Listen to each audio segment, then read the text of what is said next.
Darlington, South Carolina, the home of epic racing. The XMS Cup Series and the elite drivers for this league take to the banks of Darlington with two distinct different corners under the lights tonight. Sim Racing Media on the call. My name is Jonathan Leach. Joining me is Jordan Brockle for the event. 18 drivers again with the XMS Series, and these drivers are now gridding. Once again, this is Darlington. The XMS Ricmotech Cup Series is brought to you by Extreme Scoring and Ricmotech Racing Simulators. Jordan, what should we expect for this race tonight? Well, I definitely expect an interesting race and an exciting race because these guys definitely put on a wonderful race every single week that we come out here.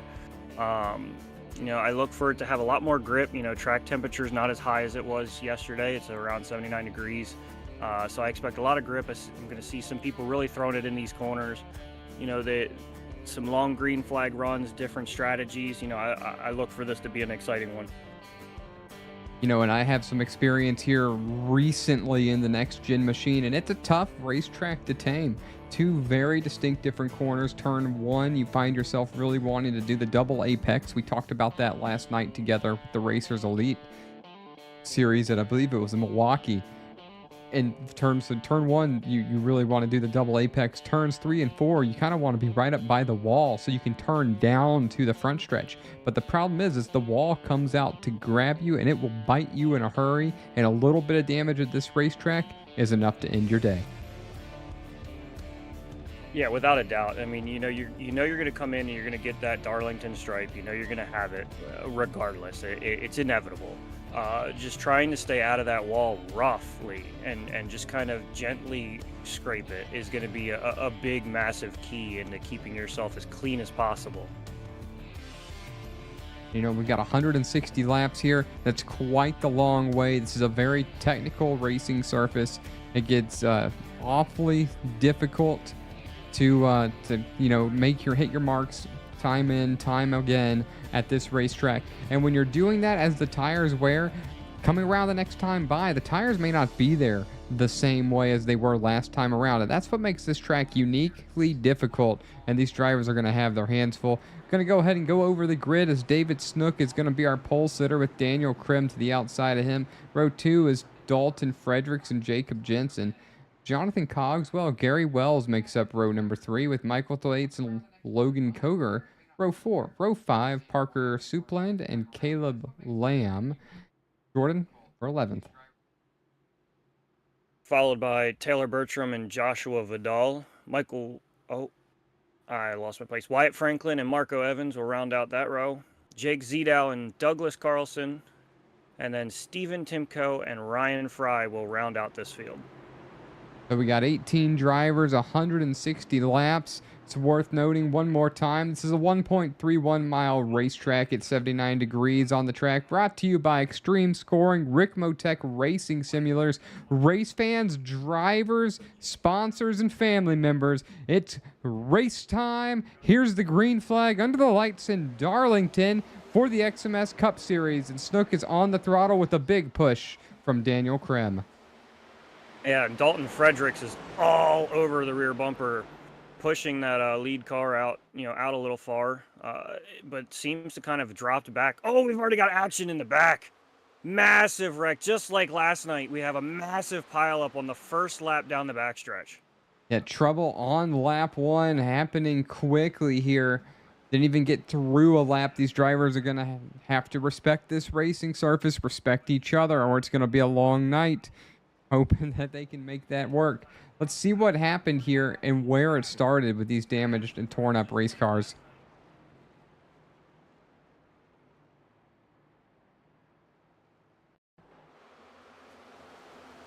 Look, it starts with the number 4, Parker Supland. Let's just focus on the Parker Supland machine, the number 4 Ford Mustang from the get-go. Only one Toyota in this field tonight, worth mentioning. That's the 82 Stephen Timko.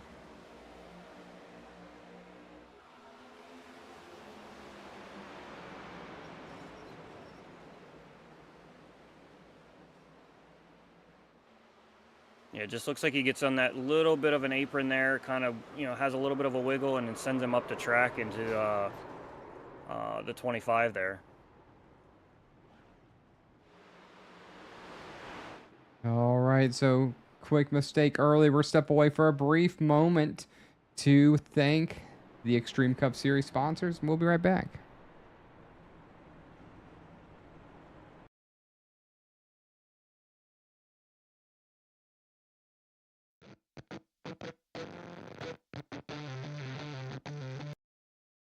The Lehigh Valley's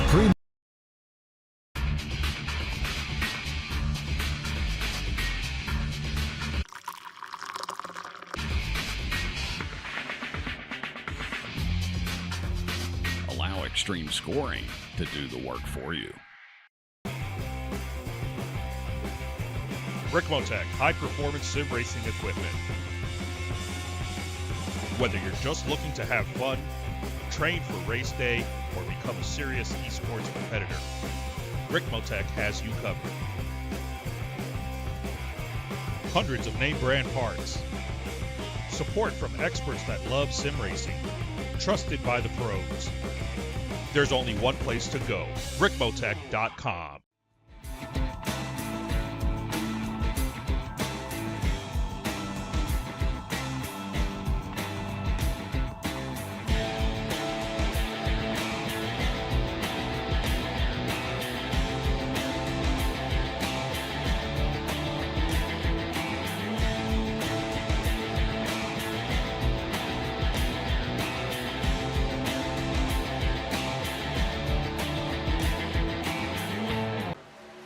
The search is over.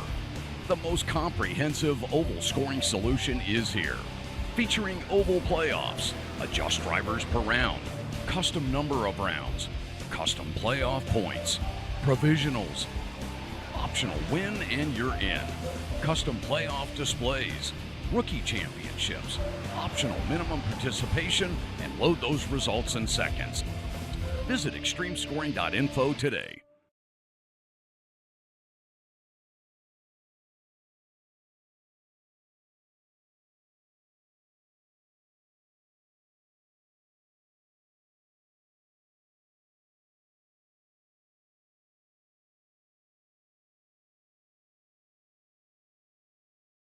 Back here at Darlington, getting underway again.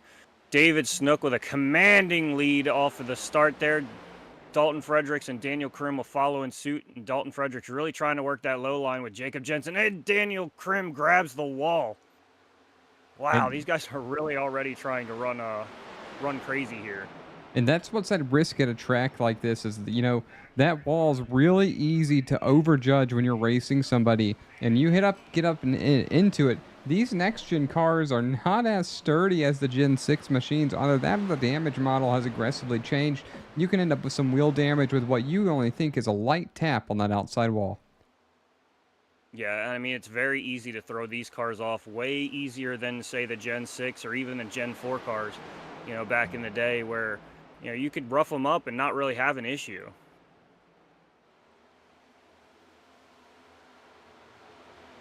Long way to go in this one. Would expect drivers to, pretty much just for the most part settle in and not do anything too aggressive.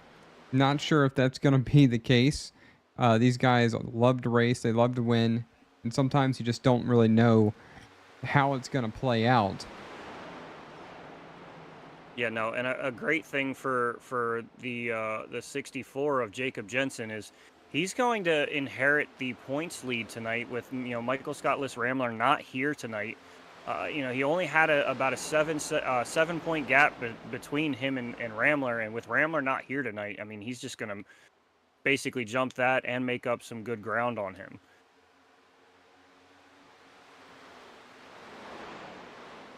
As we see Jensen sitting here working, trying to get to the back of Fredericks, who is sitting right directly behind him, a little further back in points than Jensen is from Ramler.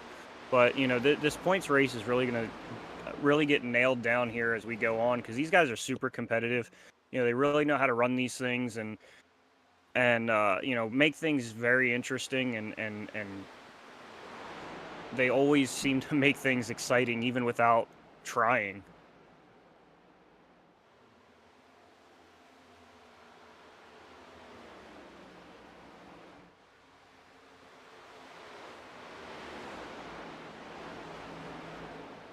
So already about 10 seconds separate, excuse me, first to 15th. Multiple cars not on the racing surface anymore. Taylor Bertrand, Marco Evans, Logan Kogar. Those three drivers on pit road from the early incident. Snook has stepped away to about a second gap, but of course, you mentioned a moment ago, Fredericks and Jensen pretty much step for step. Jensen trying to chase him down. You got to go a little bit further back for some racing right here between Gary Wells and Jonathan Cogswell. I remember last time we were on the call, these two guys were racing. I think it was it Road America? No, it was Coda that we were at, and these two guys couldn't seem to get away from each other around that racing surface. And once again, being here tonight in place of Liam, we're seeing that again here at Darlington. Yeah, and last night, we had basically they stepped away with the lead. Jacob Brower had a commanding lead, and but that race for second, I mean, at one point winding down the laps, we had 5 cars within striking distance of just having second place. So no spot is a guaranteed. I will say that clean air is definitely way more important than anything. As you see, David Snook commanding lead, about a second or so off, and really pulling it. I want to say they're probably saving a little bit here, trying to figure out the car, get it steady, get it in the groove, and really work in those tires. You don't want to use them before you don't want to lose them before you use them. So really just trying to keep these cars happy in a sense. I feel like these cars, the next gen cars have almost like their own brain that when they're not happy, it's just not going to drive right at all whatsoever.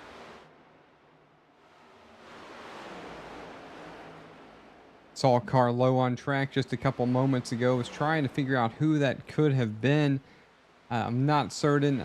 I only saw him for a split second. I think it might have been another car in the All-Stars, but it wasn't the 64 Jensen. Yeah, I was thinking it was Taylor Bertram coming off pit, but it might have not been. No, you know what? That's exactly who it was. He was exiting the pits just a couple moments ago, as he's quite a handful of laps down. It was definitely Bertram that I saw low on the racing surface. He's rejoined the race 11 laps off the lead, currently scored in 16th. Yeah, and I saw here for a second, it looked like Cogswell was really getting onto the back end of Gary Wells, but, has seemed to kind of backed off a little bit. These guys have great racing, wherever they may be on the track. I mean, just a few seconds behind that, I mean, you have Wyatt Franklin, he's about 4 seconds from this gap, but leading that gap and really just getting in the groove, trying to figure out his car. He does have a little bit of nose damage there, as you can see, but not a ton of nothing really in front of him except for the lap down car of Taylor Bertram. It's a tricky track, and it's easy to get spread out here, and they've really got to work on figuring out what their setup needs and what their car wants. If I remember from the race that I did a few weeks back, Darlington ended up turning into a strategy style race. You needed to be on pit road at the right time, get tires at the right time, and run a clean race, to get a top 5 finish. I think, if I recall, I had, I was on a 4-ish stop strategy, and the undercut is very important here, because once the tires start to fall off, they fall off drastically. We're about 4/10 to Snook in the wall. And 4/10, 5/10, and still having trouble right there. 4/10 to 5/10 of a second off the best times already. We're 20 laps in, and it's only going to get worse from here. Yeah, and you're really going to have that car, it's going to start to plow because you're going to use up that right front the more you try to turn it. And, you're really going to try to put some...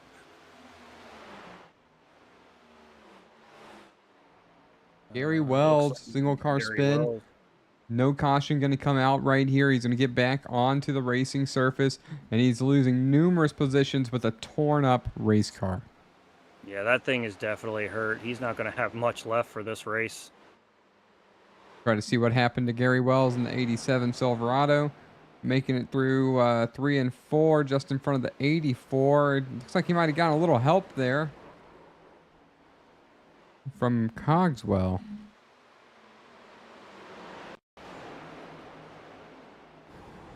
On board with Cogswell right here. Oh, excuse me, that was coming on to down the front stretch. And in fact, he might have just hit the wall in front of him. I couldn't quite tell from that angle.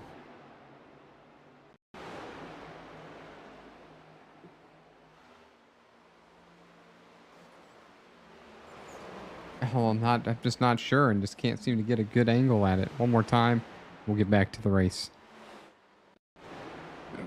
Yeah, it just looks like, I mean, he takes such a hard turn that, you know. Oh, some 47. He got it in some contact with Daniel Krim right there. Almost like Krim bounced off the wall. And, you know, and that's something that I wasn't thinking about until I just saw it.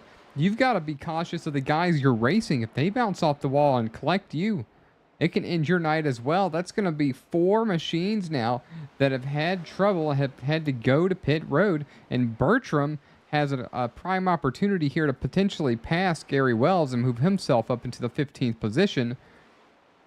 And up front, you know, Snook is still stepping away. But this battle back here for the 6th position between Vidal, Cogswell, Daniel Krim just lost Gary Wells, who was also a contender. But the battle continues with these 3. Yeah, and it's such a tight race, but it's so spread out at the same time. You know, it's you can definitely quickly lose time. You know, at a track like Darlington, you know, just falling back and grabbing the wall just a touch is really going to slow you down and really cause you got to kind of reset the corner mid-corner, and you're going to lose a ton of time.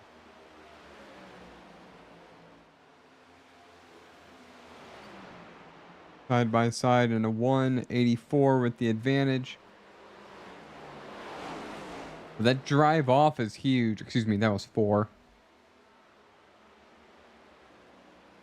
Yeah, the better you are on that outside line, just really kind of riding that wall and able to keep the momentum up without touching the wall in the slightest bit and have that fire off the corner, you're going to pull a lot of time from the guy behind you and really kind of separate yourself. The problem is it's scary. It's nerve-wracking as you see Krim into the wall again right behind him. You can only get away with that so many times before you knock the right front end. And once you knock the right front end, it's really difficult to get the car to turn. And ask me how I know. You know, so if you knock it in, you can only fix so much of the machine. You probably won't be able to fix it to where you have the same pace as you did before. Maybe you'll have lead lap pace, maybe you won't. But it'll make this a long race to go another 130 laps. We're 15 minutes in, approaching lap 30 for the the Ricmotech XMS Ricmotech Cup Series, brought to you by Extreme Scoring and Ricmotech Simulators. Only on Sim Racing Media. We have racing nearly every night of the week. Tonight, a couple races. We have the Racers Elite, that was at 7:30, and of course, XMS at this time. Tomorrow, once again, Racers Elite as well. We'll take a break till Saturday. And then Sunday night, we will have the SNN series, and we'll start it all over again on Monday. It's always great to have such a jam-packed schedule of racing, and just about every league, there's some sort of action throughout the entirety of the track, and it's just wonderful to watch.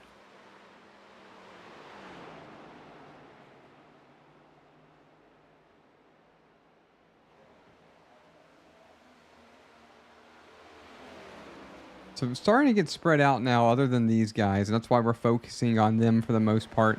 Everybody else is within about a second of each other. We do have this battle right here with Carlson and Jake Zito. You see 86 of Carlson just in front of Zito, who's right behind him. And that gorgeous Phantom Powers 13 All-Stars Chevrolet. That is an amazing paint scheme. One of the best I've ever seen. Yeah, I always love when you have those different colors. I mean, his kind of matches and resent. Oh, the 86 just dove off of track in the middle of that explanation there. I wonder what happened to him.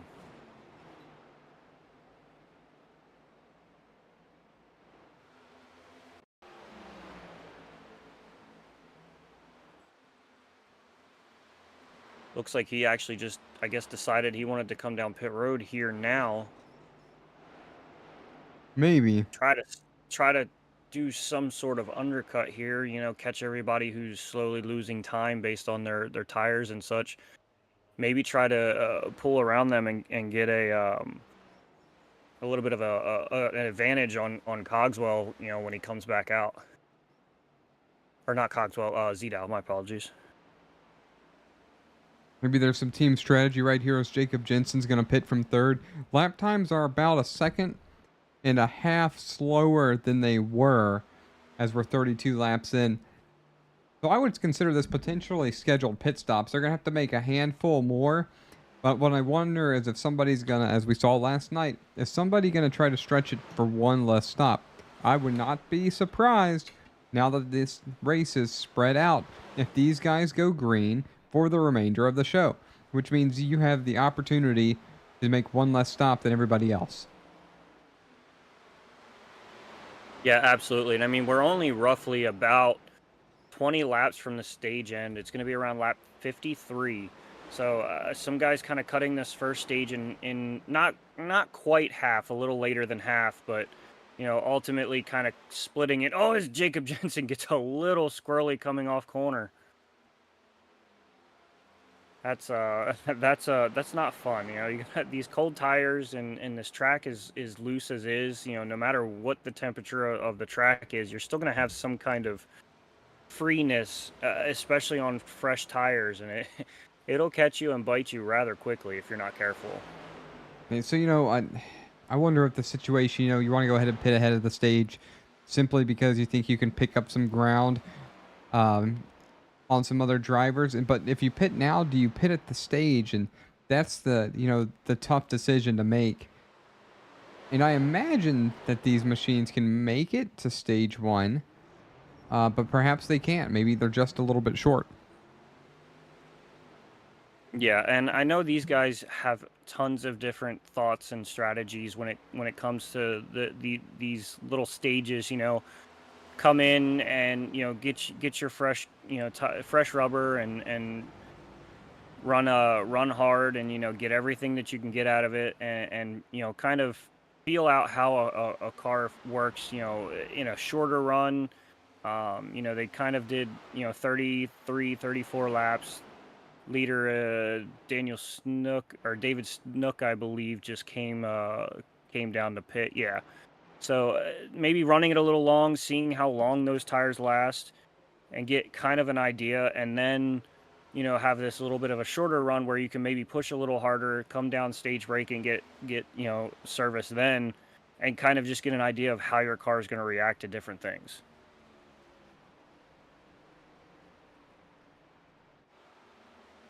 So now only a handful of drivers left to pit. Caleb Lamb out front of the 51, Daniel Krim, who was bouncing off the wall a lot, and Jonathan Cogswell. Gary Wells is back on the racing surface, 12 laps down. Bertram managed to get a lap back, based off the pit cycle, and he has currently scored 10 laps down. Carlson, who came down pit road, who we saw dive down pit road, has found himself 2 laps down. Excuse me. So here comes Caleb Lamb. How long will Daniel Krim be able to stay out? And that's kind of worth mentioning as you see him going around a lapped machine. Right there, number 4, Parker Supland. Steven Timko down pit road, nearly hitting the barrier right there. And I heard somebody else bouncing off the wall.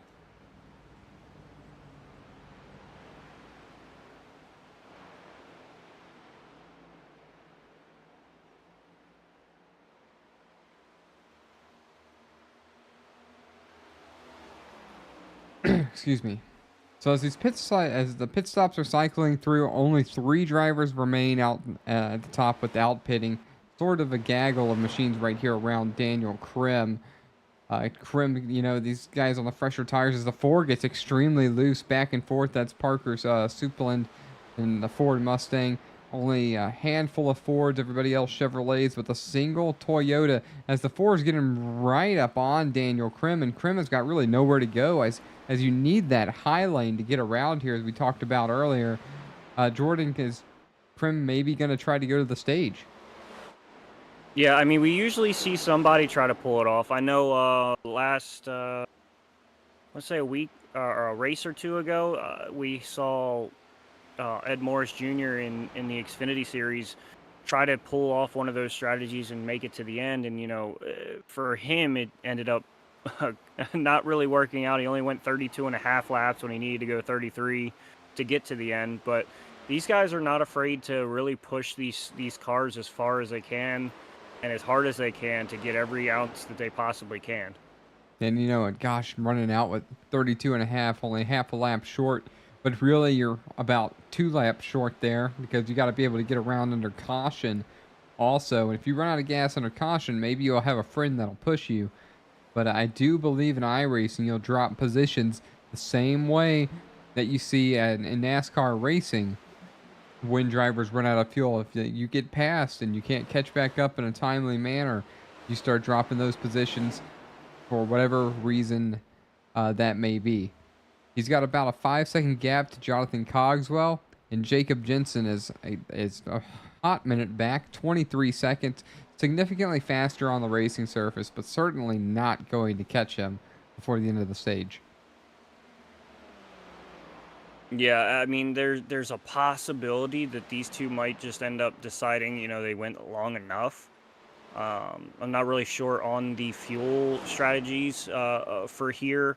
But, I mean, if he gets held up by, enough, he could end up kind of getting close enough that, Krim starts to get a little nervous and, makes a subtle mistake. And, here you can lose time very quickly. So, I mean, Jensen's going to be giving just about every little ounce that he possibly can just to even get close and sniff that lead. Yeah, and I would say, and unfortunately there's going to be a stage right here, because Jensen, by pitting just a couple laps ahead of Dalton Fredericks, David Snook, has really driven away from those guys, and they're not making up any ground on the slightly fresher tires. He's got a 2.5-second gap on those guys, and that's what you noticed. A single lap ahead as Jensen nearly kisses the wall right there made a huge difference and was nearly impossible to make up on through a run. So being able to undercut the competition made a huge difference. And so you want to beat them by 2-3 laps, and if you can do that, it sets yourself up pretty well. This is Jake Zito coming off pit road. Or in fact, I don't know if he came off pit road. It shows he pitted on lap 40, so he's just below the racing surface. He's going to rejoin right here, and now it's currently scored 3 laps down. Only 7 machines on the lead lap currently, with Joshua Vidal in 7th. Being the last car on the lead lap. And of course, when Krim comes down pit road, if he has to come down pit road, that's all going to change. But if he gets to the end of the stage, he's going to trap 11th on back, a lap down. Yeah, and he's going to easily be able to just come down, get a service. The worst that could happen to him is, he comes out 7th. And unless those guys behind him take the wave around, I mean, he's going to be at the tail end of the lead lap at 7th place.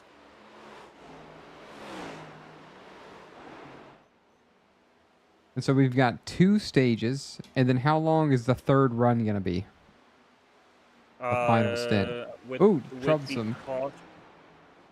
With the caution laps and everything, I want to say, Snook and the Fredericks pushing him up into the wall almost.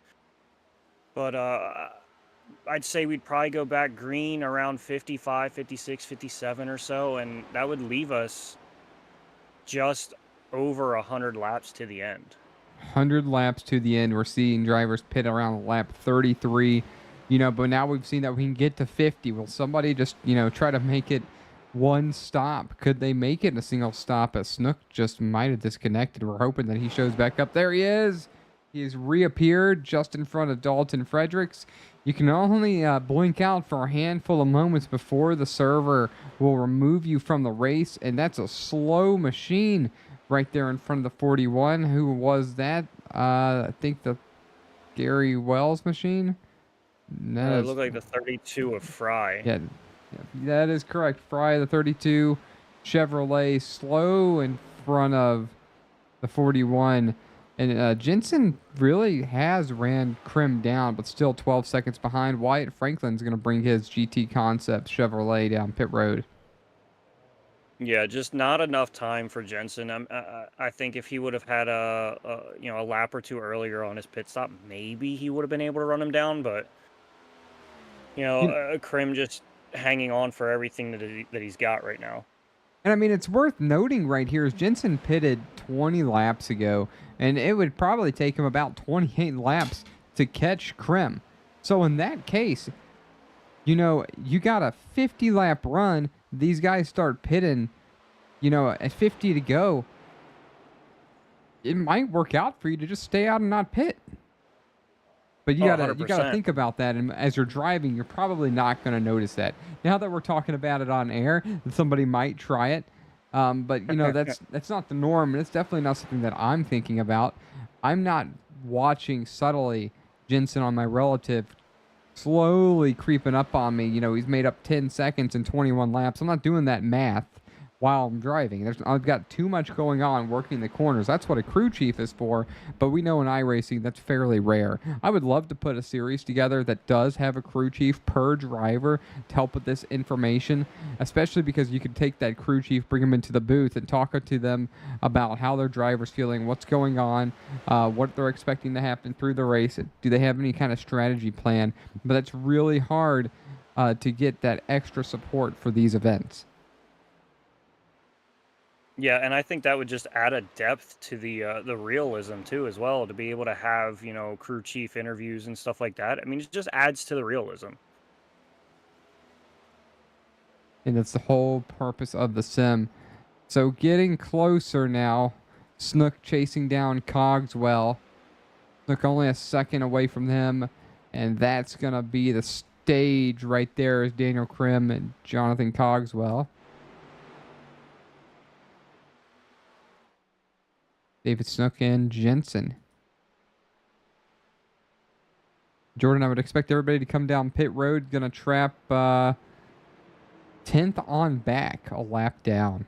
Wow. Yeah, I mean, the only thing that I could think of is maybe Supplin, since Supplin would get the lucky dog here, so Supplin will be able to pit.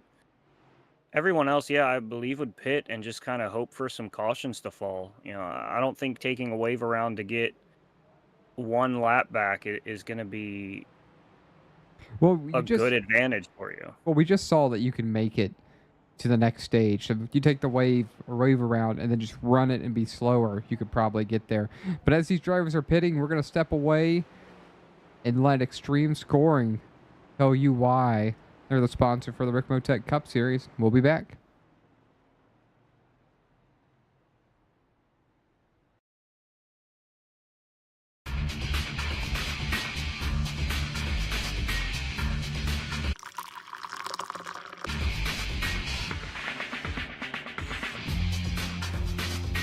Extreme Scoring to do the work for you. Ricmotech high-performance sim racing equipment. Whether you're just looking to have fun, train for race day, or become a serious esports competitor, Ricmotech has you covered. Hundreds of name brand parts. Support from experts that love sim racing. Trusted by the pros. There's only one place to go, Ricmotech.com.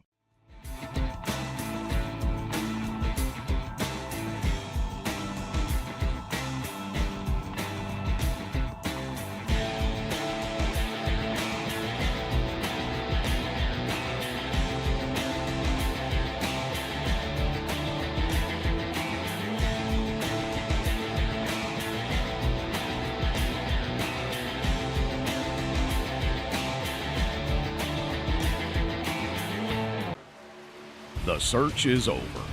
The most comprehensive oval scoring solution is here.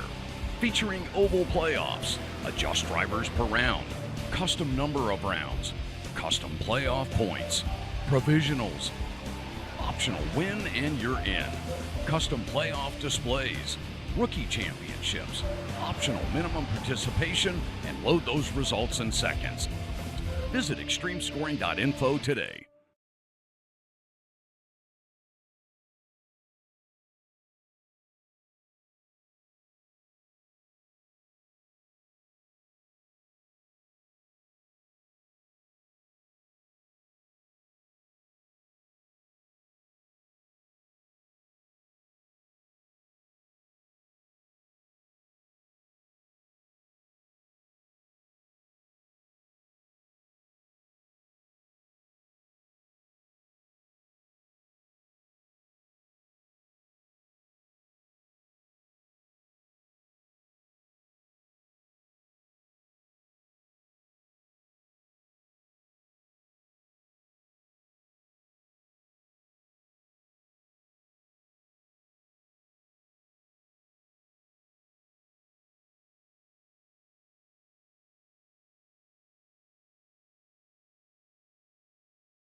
Back racing under the lights now at Darlington for the XMS Cup Series. As there's trouble at the front right there between Cogswell and Dalton Fredericks and David Snook.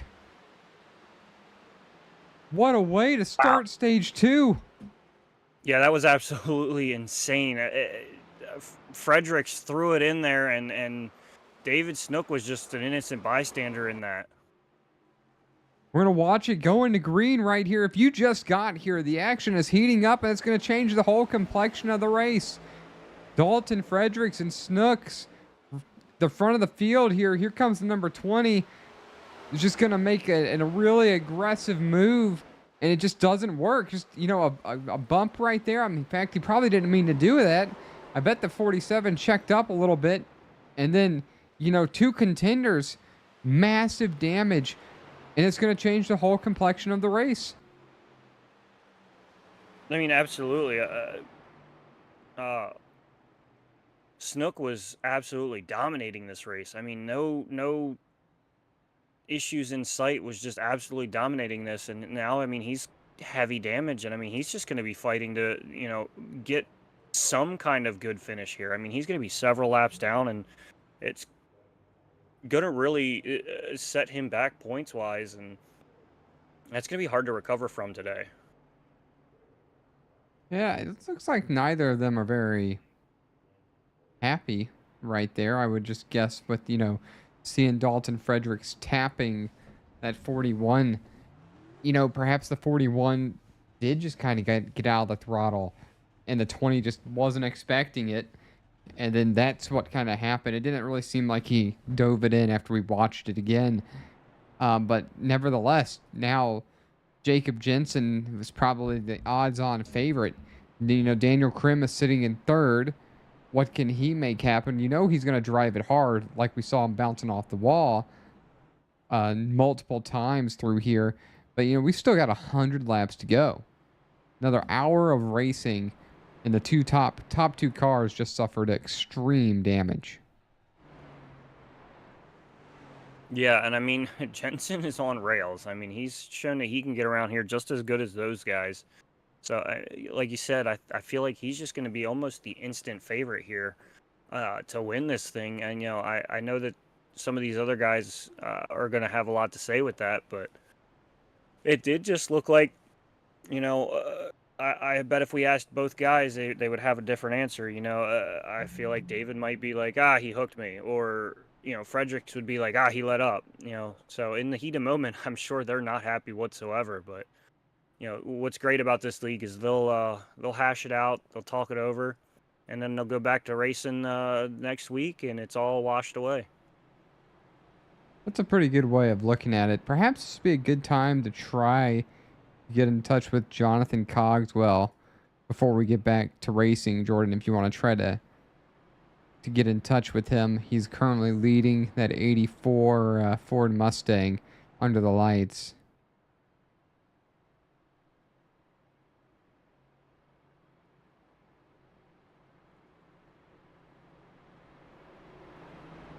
So working on trying to get him dialed up so we can hear from his perspective. He's out of Plainfield, Indiana.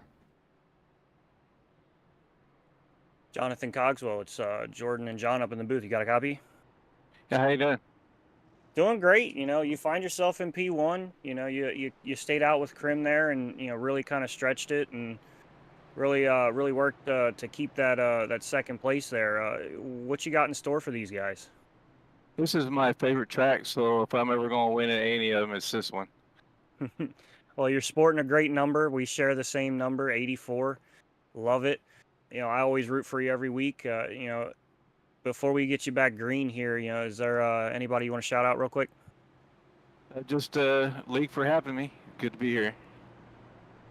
Alrighty. Well, we wish you well. What 520 or 5280 SimSport, correct? Correct. Alrighty, buddy. Well, good luck the rest of the race. See you at the end.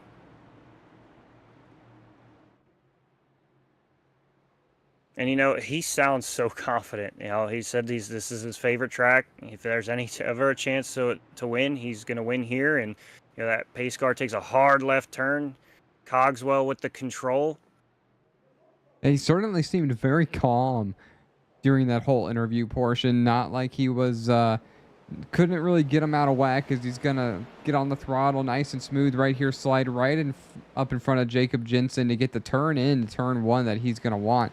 Didn't really step away from Jensen. I thought that maybe that would happen, as Jensen's got a really good run. He's going to bump him right there. That's twice now that we've seen the second place car bump the leader coming out of turn two in the last 7 laps. It just didn't cause a caution this time around. Yeah, I had to look over and make sure we weren't on a replay for a second, because that was identical to what happened just the restart prior to that. It certainly was. And now they're a little bit more single file right there. But come back here, you got side-by-side action. Fredericks back on the racing surface. Not a severely damaged car. A little loose right there underneath Zito. I'm curious to wonder what kind of speed his number 20 still has. I'm certain that there is some kind of damage for that car, and he's just trying to make the best of it as he can. Yeah, and if he's not hurt power-wise, he's definitely hurt aero-wise. As you can see, that right front, splitter fender area is a little raised, and then he's got a little bit of that left rear damage as well, which is going to throw off the balance of the car, without a doubt. So I'd imagine he's dealing with different handling issues than some of these guys here in front of him, and really going to have to change up how his driving style is. And as we're focused on them, Jacob Jensen managed to get around Jonathan Cogswell. Cogswell may be trying to just save his stuff. If you just run your line at this racetrack, it gets extremely hard to pass. And that's what Cogswell is going to have to do to kind of stay in tune with Jensen. I thought Jensen was surely a number 2 car when we saw him racing. But now with the outage of David Snook and the damage to Fredericks, Jensen might as well be the odds-on favorite. But there's Fredericks super loose again. He might have some wheel damage, and that's why that car is such a handful, on top of the aero concerns that he's having that's affecting his downforce. He's running 7, just got around Parker Supland, but that car is a handful. Yeah, and like we were touching on, it's definitely a major aero thing as well. So a mix of wheel damage and aero damage, plus the possible performance aspect of that motor, he's got a tough little ride there to handle for sure. And closest battle really right now is for the 4th position. You can see right there, Krim is, or excuse me, yes, for 3rd. So you can see Michael Thwaites just in front of Krim by about 0.2 of a second. Caleb Lamb 0.6 back. So within a second, you've got 4 drivers, if you want to count Jonathan Cogswell, who's just one driver, one in front of them. You can see right there the difference on the relative from Krim. If you want to go up to Michael Thwaites right here, he's about a second off of, or half a second off Jonathan Cogswell, and he's got a 0.3 second lead. Or excuse me, a second off Jensen, 0.3 to Cogswell. And then he's up a half second to Daniel Krim. You can see that in that bottom right battle relative box, which is a really neat feature, one that we don't use very often, but that we should use more often. Yeah, and without David Snook, you can see that, it's kind of changed the whole complexion of the races in general. Jensen isn't getting a far lead like Snook was, leading by a second, almost a second and a half, 2 seconds or so. And, they're all kind of staying within a decent striking distance. And, unless these guys really figure out something that alters their car enough that they find, an extra gear or a better amount of downforce to really drive these things harder and faster, this could go to just about anybody right now. Yeah, and Cogswell not really in a situation where he's got to really overdrive the machine. Michael Thwaites right there behind him really rotates the corner awfully well. And you got trouble for Krim, who slams the wall again. That one might have offered a little damage to that Krim machine. Let's see how he does this time. Drove in a little bit hard there, easy on the throttle, trying to stay out of that wall. But, it's just so close, and it's really hard to judge when you're inside this machine. So here we are turning into 3 and 4. You almost have to chase the car up the track. Hope for the best so you can get the best drive off possible. And another little love tap right there for Daniel Krim.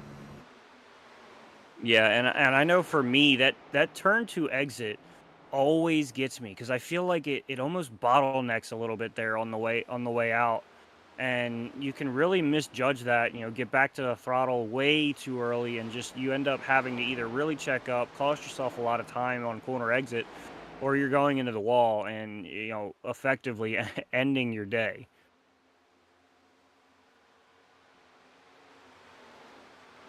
All right, we're approaching the halfway mark. Only 6 laps further for Jensen to be to halfway. He's finally stretched out about a second over Cogswell. Closest battle on track is Krim and Caleb Lamb. Only, really at this point, only a handful of drivers on track. About 12 cars on track right now, I believe. They'll make that 13. A handful of others on pit road. And some drivers have already retired for the evening. Timko, Evans, Kogar, drivers that have retired. Taylor Bertram is still on track, just trying to get everything he can. He's 11 laps down. He is racing for position against Gary Wells, who is also 11 laps down. So even these two guys have something to race for.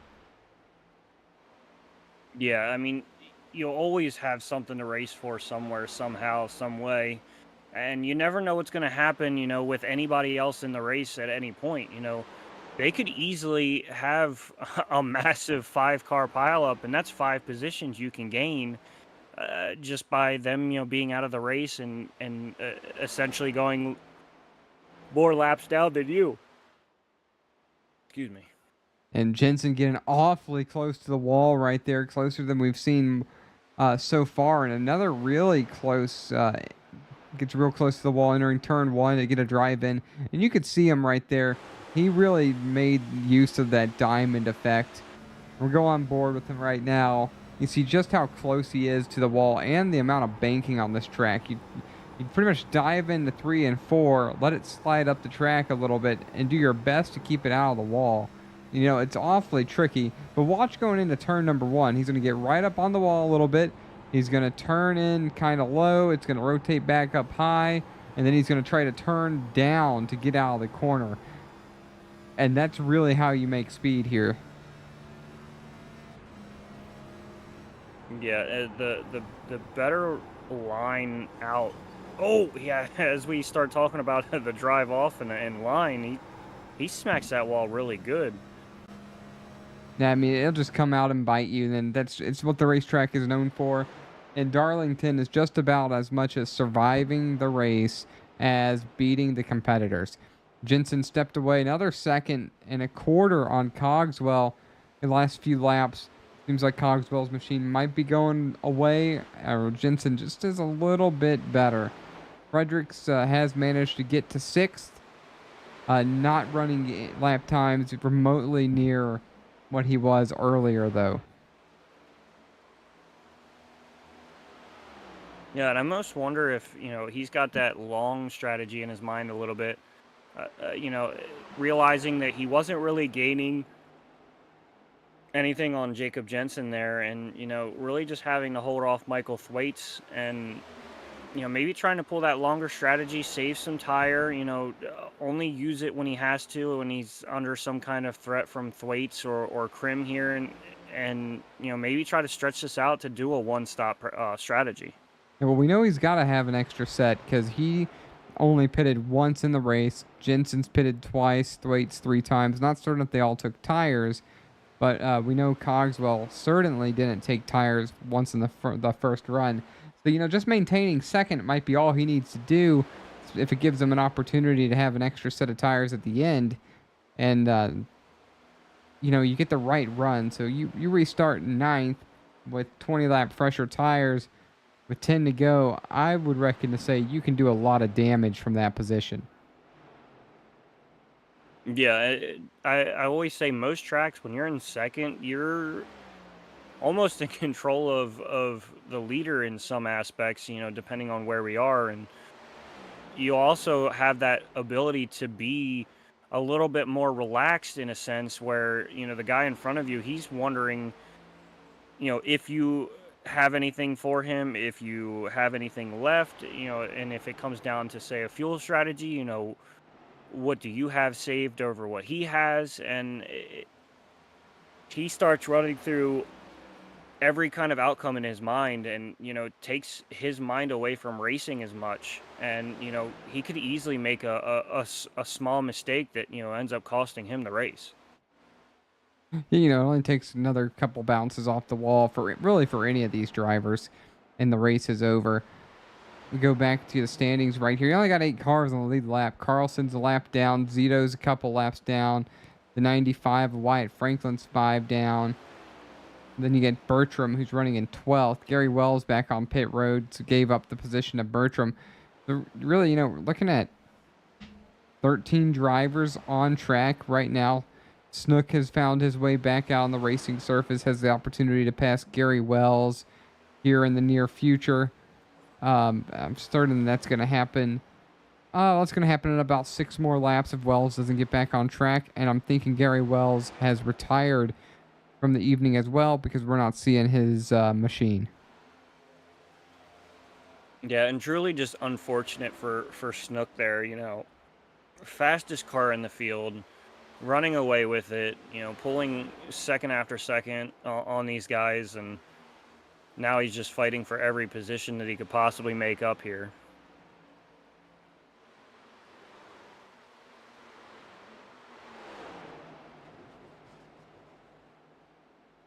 Got really close right there to the wall for Snook.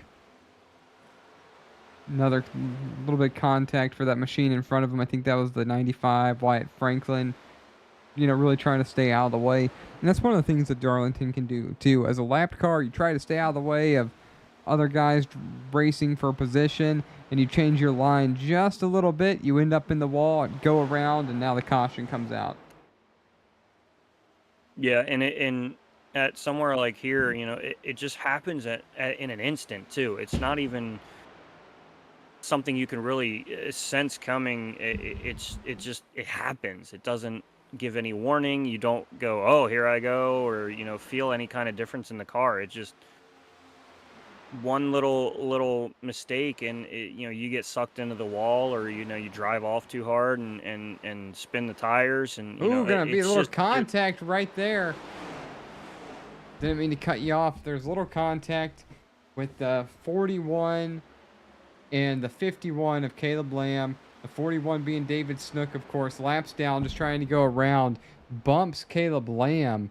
And I really thought that was going to be a thing. And, of course, Caleb Lamb running in 6th. Dalton Fredericks has managed to claw his way to the top 5. But here's Snook, just, all over that back bumper of the 20.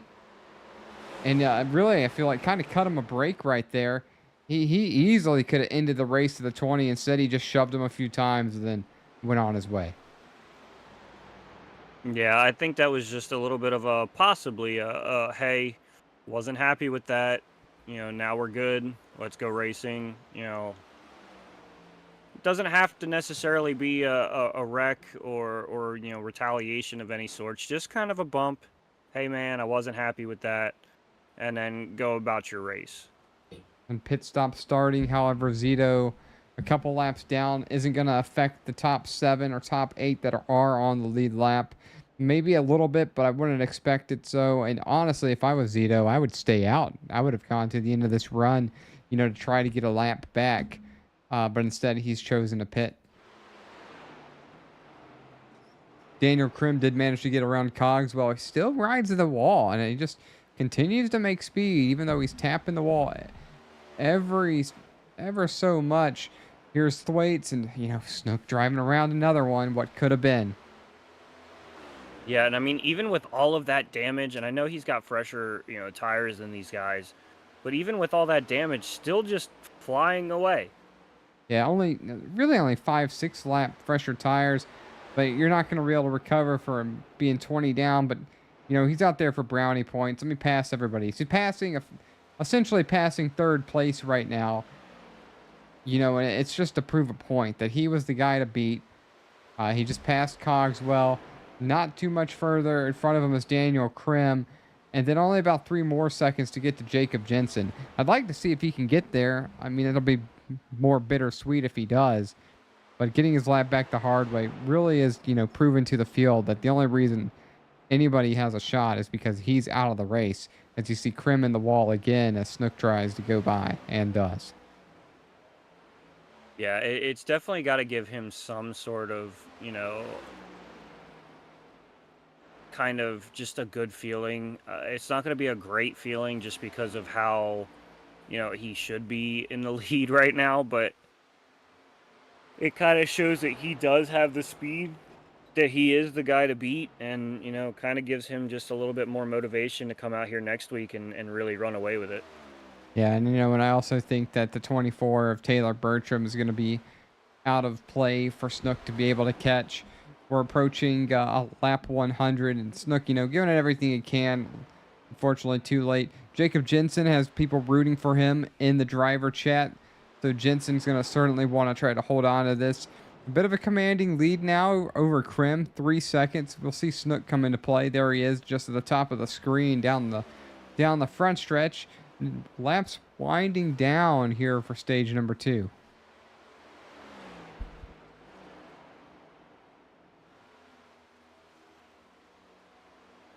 Yeah, and I mean, we're roughly around 60 or so, 64, 63 laps to go, and Snook grabbing the wall there, really trying to get all that he can, through that corner. But we've got about 60 or so laps to go.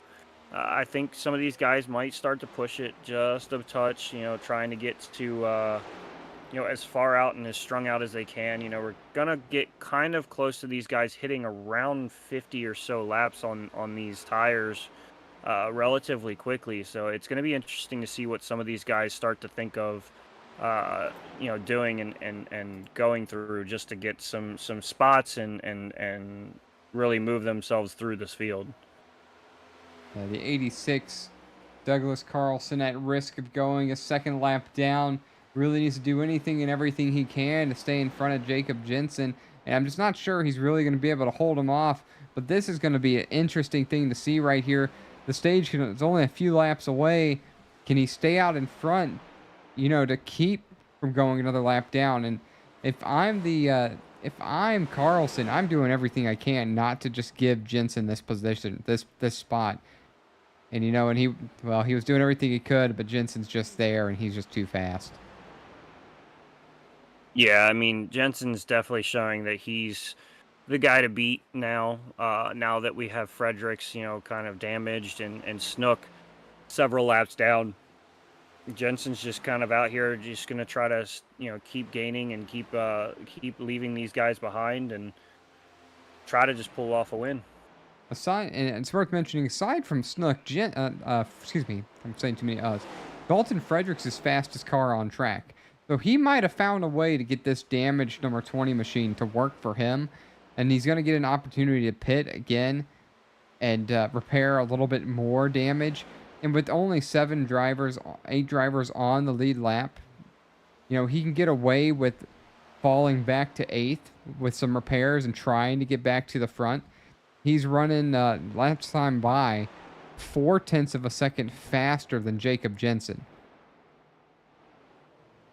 Yeah, and I mean, that's a ton of time. I mean, he might catch him here in the, closing laps, or he can maybe even try to pull an undercut and, kind of get on some fresher tires while Jensen's still out there on older stuff and really try to gain a ton of time that way. And I mean, there's so many different strategies that he could go through. I mean, it's got to be difficult to just kind of get to one and stick to it.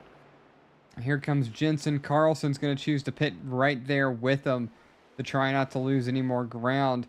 If I'm Carlson, maybe I take 2. Give me back out in front of Jacob Jensen. See if I can hold on to that till the end of the stage.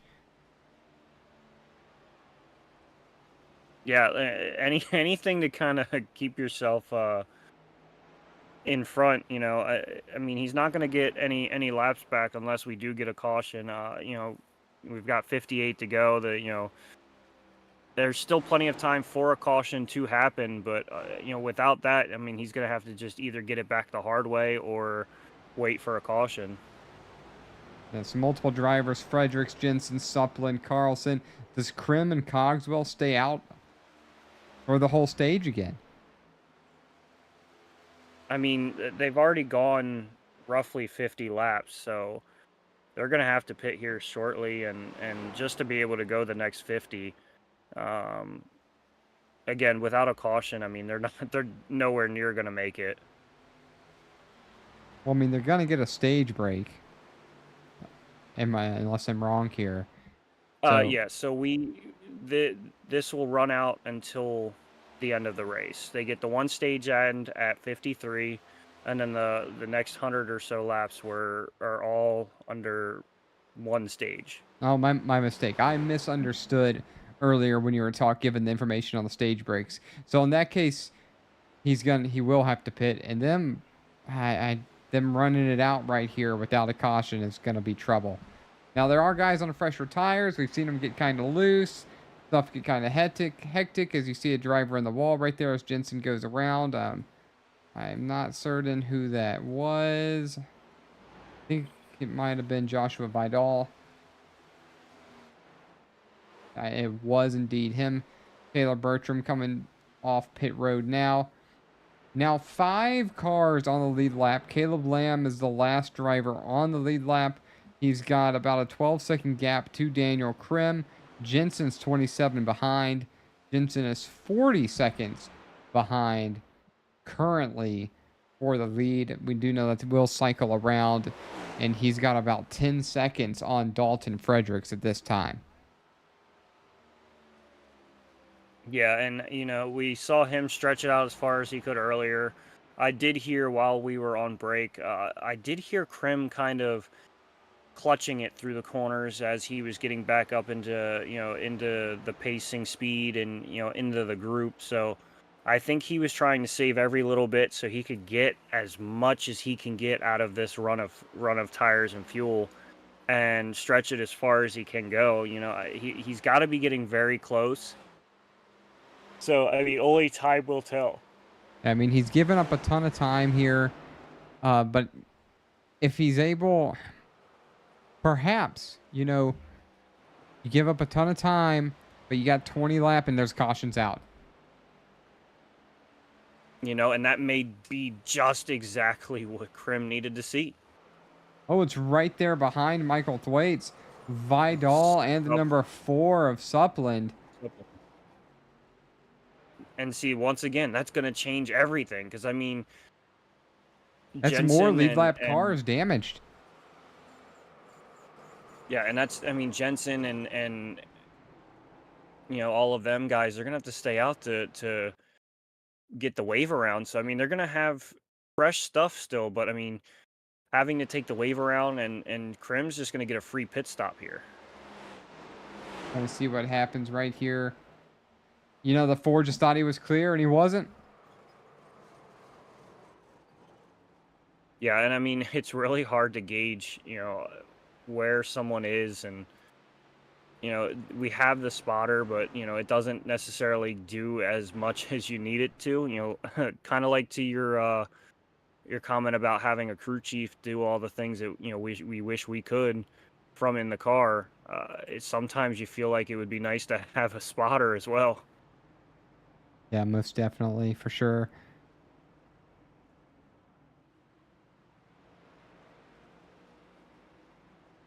When you see Krim and Cogswell and Thwaites all come down for their free pit stops, as you know, Jensen and Fredericks and Lamb gonna take their free lap back. You know, gonna be on some slightly older stuff, not terribly older, but you know, that is going to be what feels like a letdown, just because, you know, you would have inherited the lead if you're Jacob Jensen. You would have just inherited it and been able to just kind of go. And now you're here, you're going to have to take that wave around.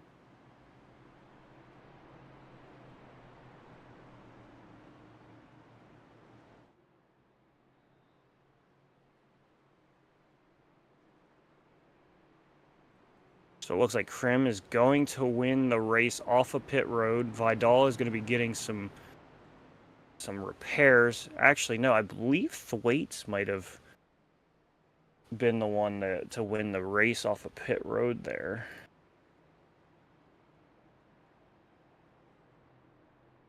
Yeah, so you're going to line up. You're going to be Cogswell, Thwaites, Jensen, Krim. Excuse me, it's going to be Cogswell, Thwaites, Krim, and then I believe if Vidal is still out, he will also be in the top 4 right now.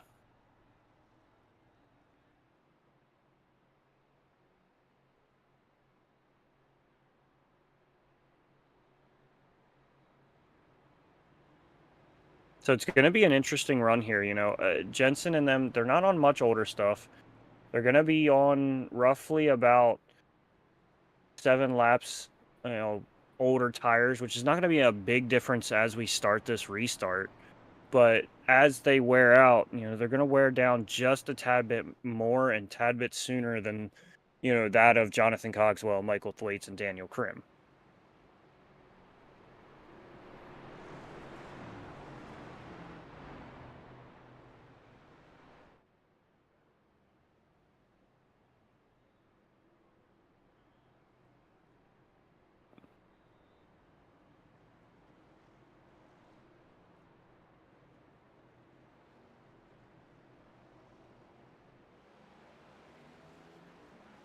So the guys are going to start taking their waves. Some guys are going to start taking their wave arounds now. So Cogswell will inherit the lead, and Vidal, who was just in that caution there, is actually going to inherit second place here. Remarkable how these things can happen. Yeah, I mean, he's just got a touch of nose damage on each side, but, you know, he's going to take that second place spot, and, you know, Krim's going to fall in line behind them. And don't look now, but Jacob Jensen took a pit stop there, you know, and he's going to be sitting there right in 4th. just as fresh tires as these guys right in front of him. You know, and right before we get back to racing, what's the worst part about summer? Any idea? That's too hot. Mosquitoes. Nighttime mosquitoes.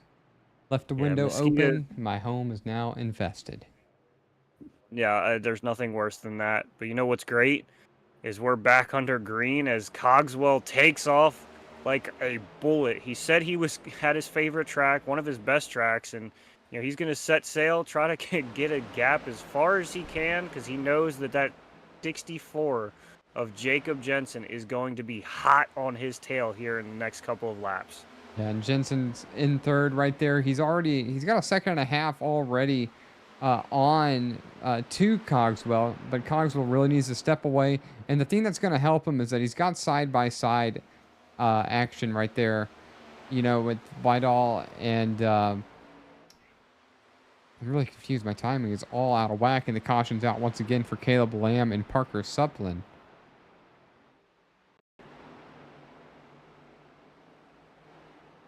And the 4 can't get a break. No, not at all. And Caleb Lamb, I think, bit a bigger chunk of that. You know, Suplin. Wow, I don't know who that was. I don't know who that was, but that's probably the closest you can get to somebody without getting absolutely destroyed. I have no idea. I want to say that may have been Taylor Bertram. Just threading the needle through a space that shouldn't have been able to fit a car. Go back and see it here real fast. I do think that, you know, that 51 gets the worst end of the stick right there. And yeah, Wow. I think that was Taylor Bertram who just threaded the needle right there. Sure was. All right, we're going to step away for the last time so we can bring you the end of the race. Cogswell staying out. Vidal and Jensen coming down pit road. Just go ahead and gather some more tires anyway. I know it's only 2 laps. I think that's going to hurt Cogswell. Don't go away. We'll be right back to call the end of the race.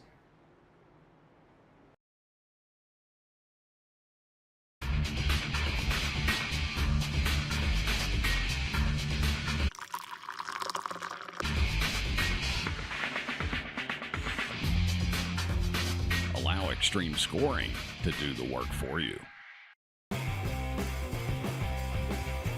Ricmotech high-performance sim racing equipment.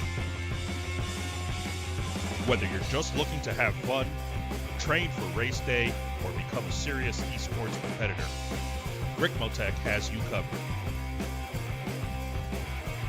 Hundreds of name brand parts. Support from experts that love sim racing. Trusted by the pros. There's only one place to go, Ricmotech.com.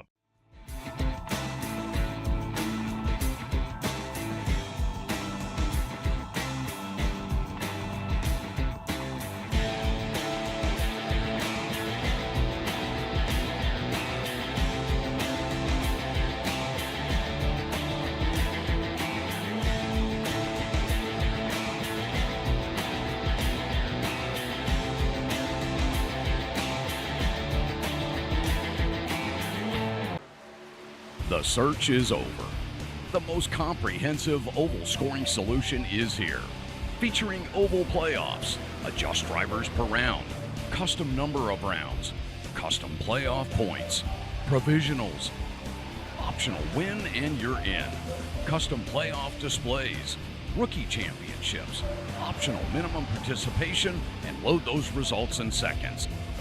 Visit extremescoring.info today.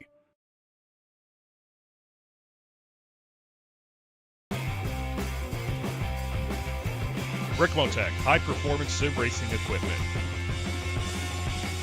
Whether you're just looking to have fun, train for race day, or become a serious esports competitor, Ricmotech has you covered. Hundreds of name brand parts. Support from experts that love sim racing. Trusted by the pros. There's only one place to go, Ricmotech.com.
Ricmotech, high-performance sim racing equipment.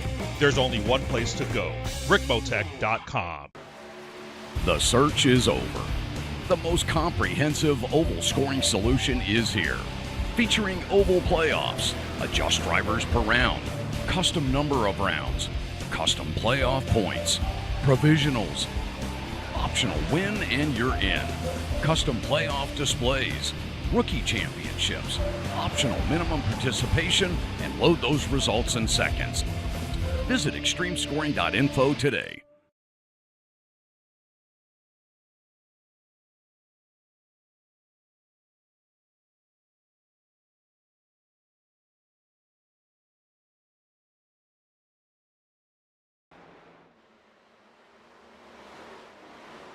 Racing once again under the lights here at Darlington. I want to thank the fans, drivers, and everybody for being here on this Wednesday evening, May 22nd, 2024.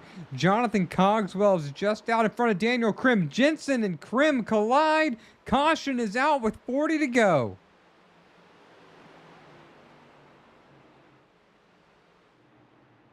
Wow.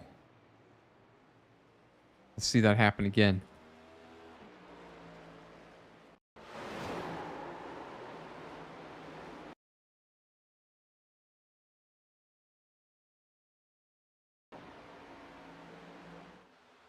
Cogswell out front, Krim right there.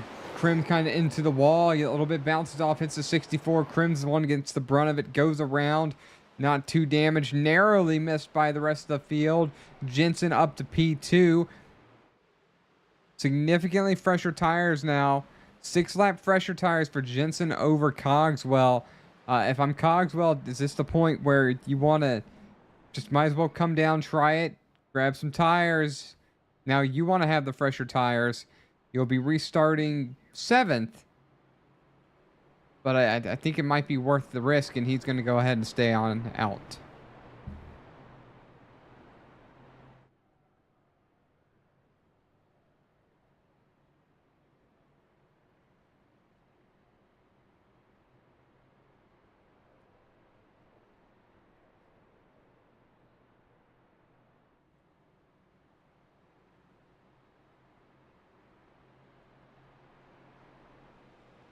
All right, so Vidal, Thwaites, Krim on pit road.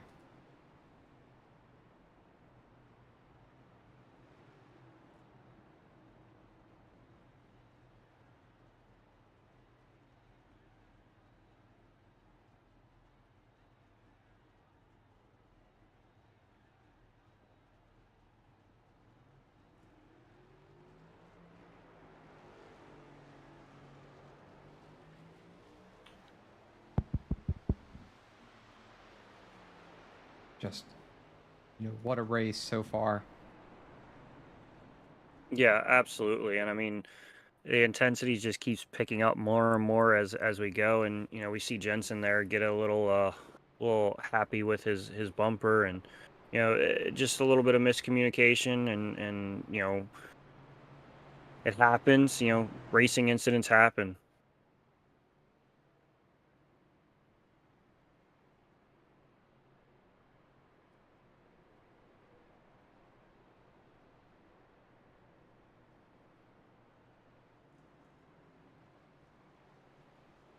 Yeah, I was sitting there and I was like,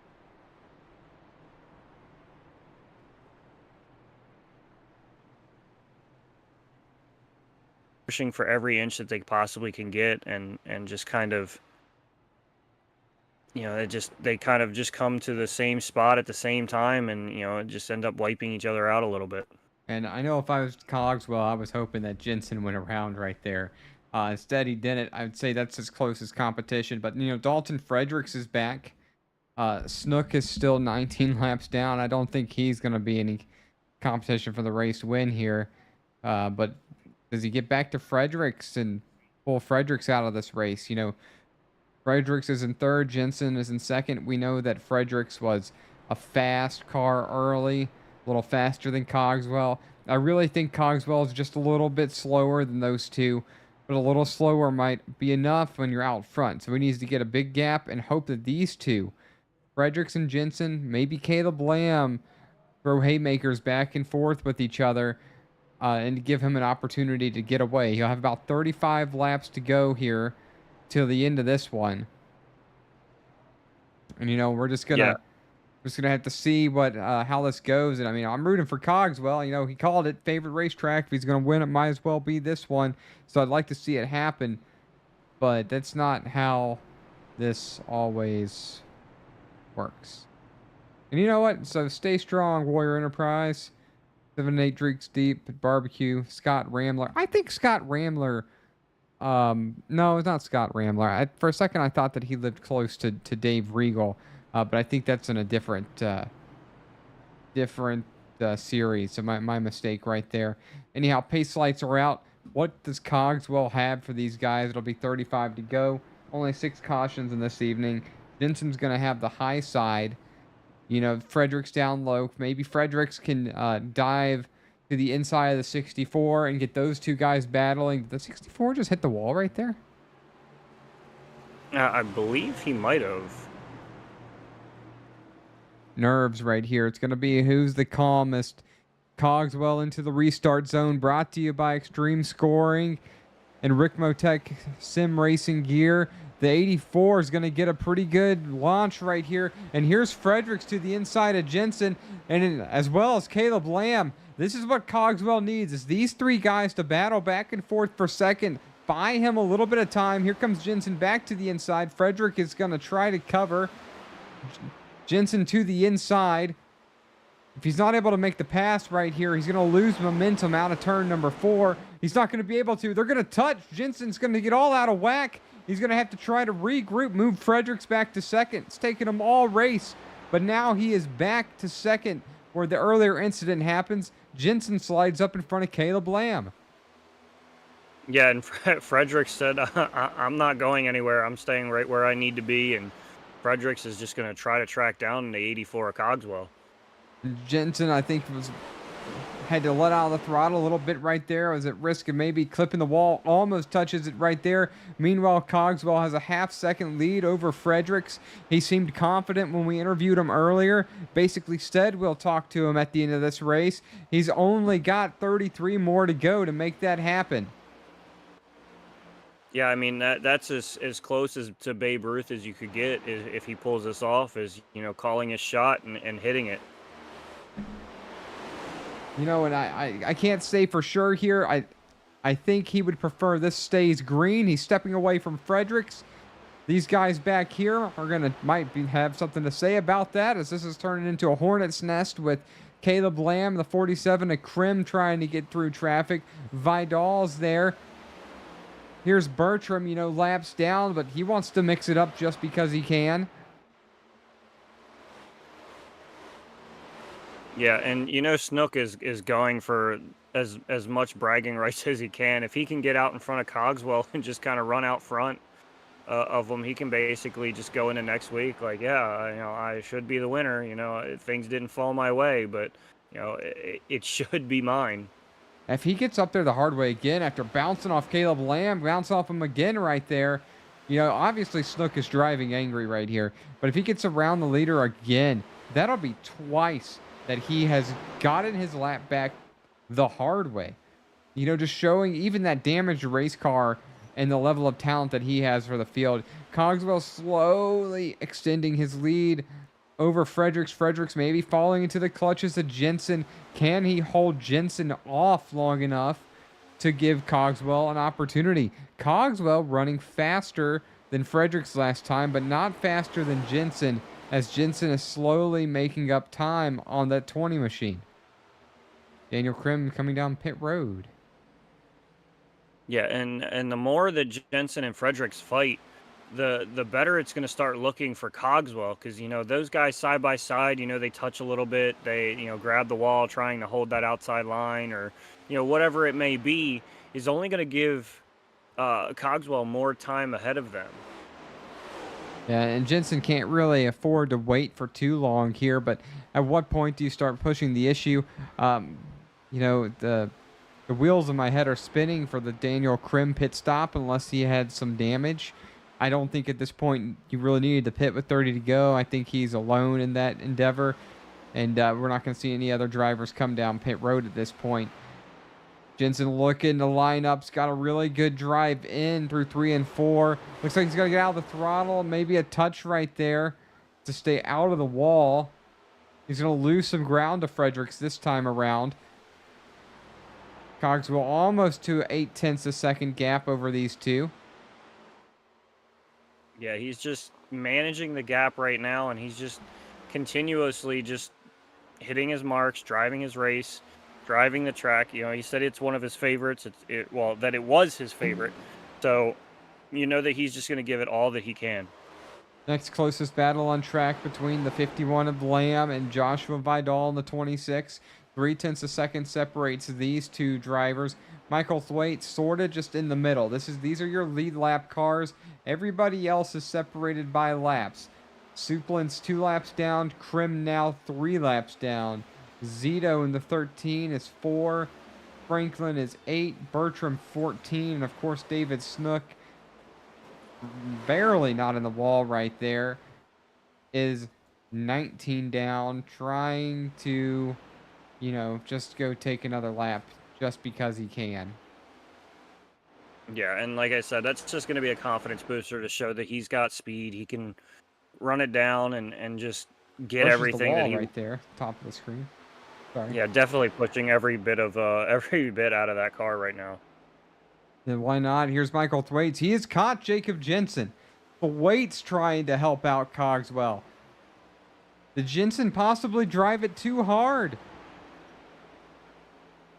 Yeah, I mean, this track will tear your car up in a heartbeat, whether it's tires or fenders from wall scrapes. But it's really easy to overdrive, you know, that the track and really heat up that right front and really start to, you know, kind of get a little bit of a tight situation. As we see Fredericks now within just half a second there.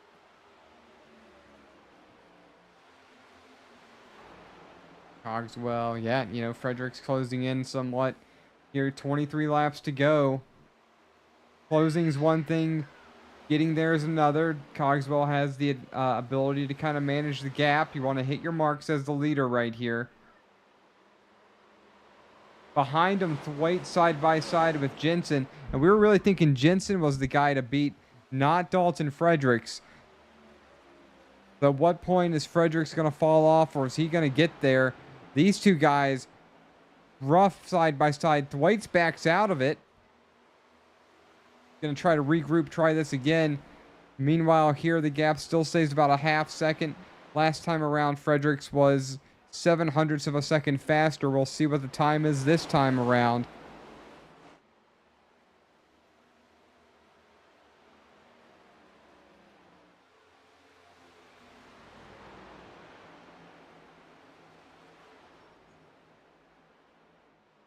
Yeah, Fredericks really closing the gap there, down to just 0.4 there, trying to just get there. And I don't think Cogswell is going to make it easy to pass either. I think Cogswell is going to make that car as wide as he possibly can and just be in the way of Fredericks.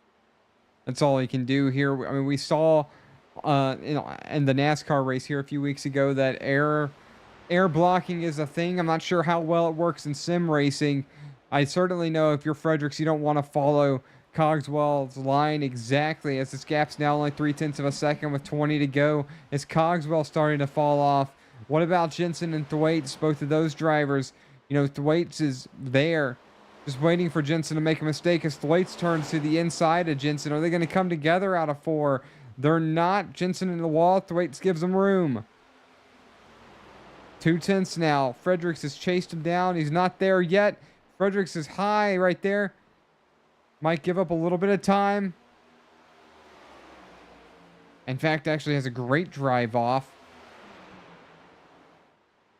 Fredericks is there. This is the battle. This is what Cogswell was talking about. He was extremely confident. What can he do to keep that 20 behind him? That 20 is super strong on the inside. I think Cogswell is just going to kind of back off and save his stuff from battling and, you know, maybe try to make a run for it here and track him back down. Yeah, you know, I would have liked to see him kind of put up a fight right there with the confidence that he was showing before. But we'll just give it a minute and see here. We know that Fredericks has fresher tires. There's only 6 cars on the lead lap. Maybe they get a caution and reset things. Michael Thwaites did, in fact, get around Jacob Jensen. Now the battle's right here for 5th between Lamb and Vidal. So, 142 laps into this one, we're still having positions to settle on the lead lap. Only 6 cars on the lead lap, but nevertheless, they are still fighting for position. Yeah, and every position matters. Every point you can grab, you've got to go and grab it, and you need it.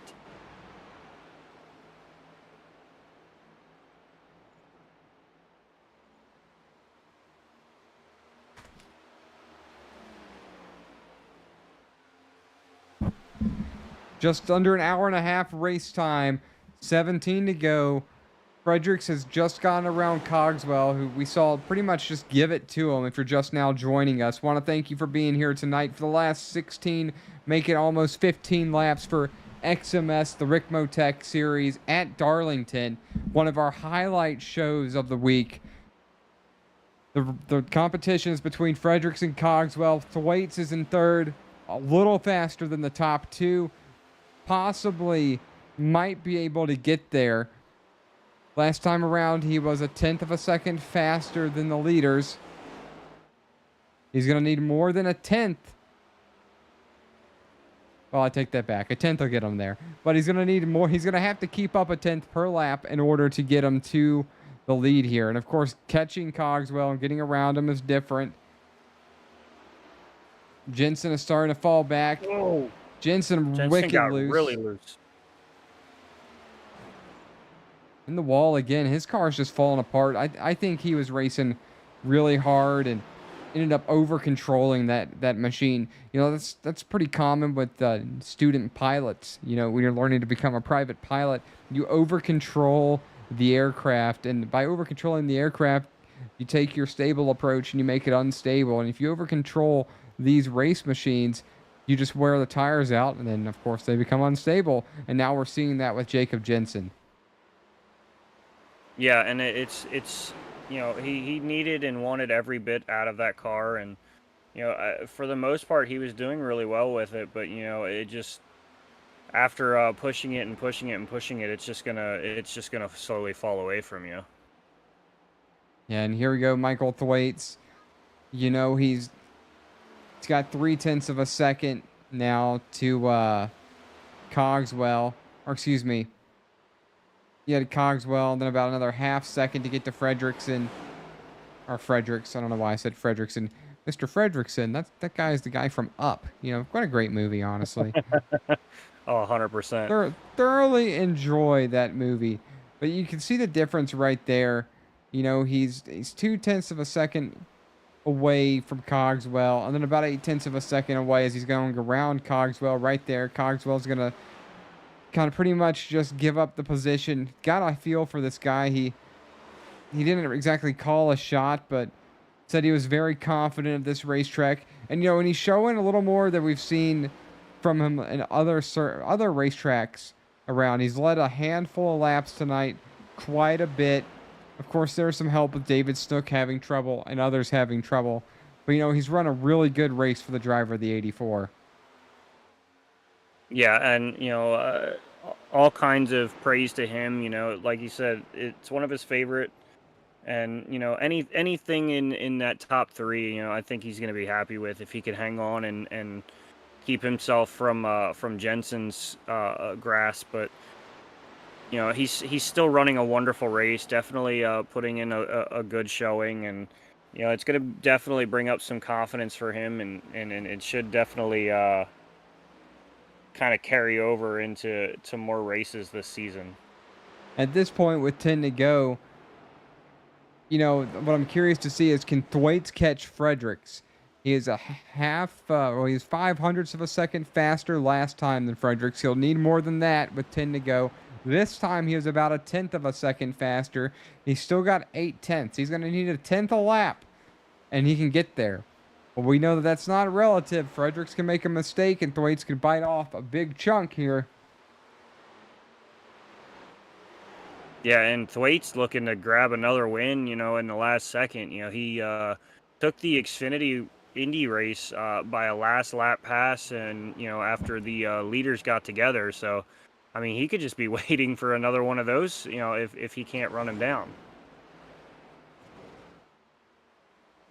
And at this point, he hasn't made up any ground, and unless something happens this next lap, I don't expect to see him manage to catch Dalton Fredericks. He's going to need more than a tenth a lap at this point, and in fact, Fredericks has extended his lead. Jensen has fallen back to almost 7 seconds back.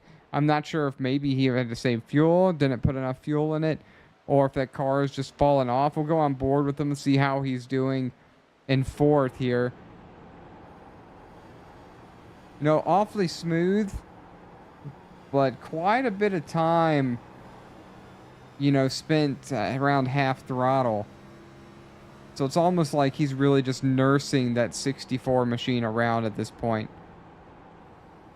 Yeah, and I mean, it's kind of a bummer for him, but I mean, he's had a race that, you know, he could still be proud of, and, you know, just kind of hang on here and just nurse it back, run it smooth, and just move on to next week. Yeah, it's worth noting that 9th and 10th, these drivers are both 4 laps down. And there is a position to be had here. However, Zito is 14 seconds behind Daniel Krim with 5 to go. I don't expect him to get there. I don't expect to see any more battles on the track at this point. I think the field is set with Fredericks, Thwaites, Cogswell, Jensen, Lamb, and Vidal, unless something weird happens in the next handful of laps. It's been a fast race, only 6 cautions for the Ricmotech Cup Series. Again, want to thank everybody for looking here, or not for looking, for being here for the event. We appreciate the fans here. We appreciate the drivers. Ed Morris, of course, for running the series, and week in, week out, there's typically extremely good racing and good showings. Hardly ever less drivers than 18 per event, and that holds true even through the playoffs, which is a bit uncommon in the sim racing world.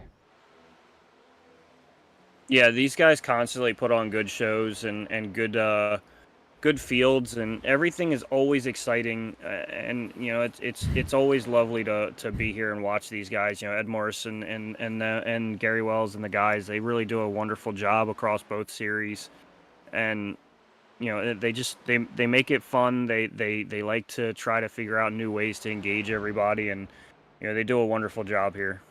You know, I'll take a minute to shout out to David Snook, Taylor Bertram, Wyatt Franklin, these guys that are more than 8 laps down, for hanging in there, staying on the racing surface. You know, adding 3 more cars to the field. It's really cool to see. It's a lot of good showmanship. It keeps cars on track, makes for a better broadcast. You know, it just shows the level of respect these guys have for the league. Race isn't going their way. It's going to be in the wall right there, but they're going to stick around because they committed to being a driver for this series, and they're not going to take the easy way out and quit racing. I really got to appreciate that, and I know it's been a rough night for those guys as Fredericks has taken the white flag. He's got like 1 more set of corners before he can end this one. But, you know, just a special shout out to those guys for staying strong and being a part of this event. Yeah, I mean, it takes a lot to just want to actually keep yourself in a race. You know, as Frederick's going to come down, he's going to go to the inside wall. He's going to claim the checkered flag. And it's just, you know, a strong showing. I mean, he was in that early wreck, one of those earlier wrecks, and you know, we thought he was done. Him and Krim, him and Snook, you know, we thought both of them were done there, but he battles back and pulls off the win here. You know, it took him just about the entire rest of the race. You know, it took him about 90 laps to get back to the front, and some pit stop opportunities to kind of try to help fix that car a little bit here, a little bit there, and get used to the way that I was driving. That car's still not perfect, but it was enough for Dalton Fredericks to pull off. It was a pretty anticlimactic victory as it was settled with more than 15 laps to go. Not one of those last few laps passes or battles, but nevertheless, congratulations to the driver of the 20 who takes a damaged race car and misfortune earlier and a little bit of frustration with David Snook and brings that number 20 to victory lane. Yeah, just a wonderful showing of just perseverance and finding every will to get a win. He's going to burn it down right here in front of the grandstand, try to get a different angle of that machine.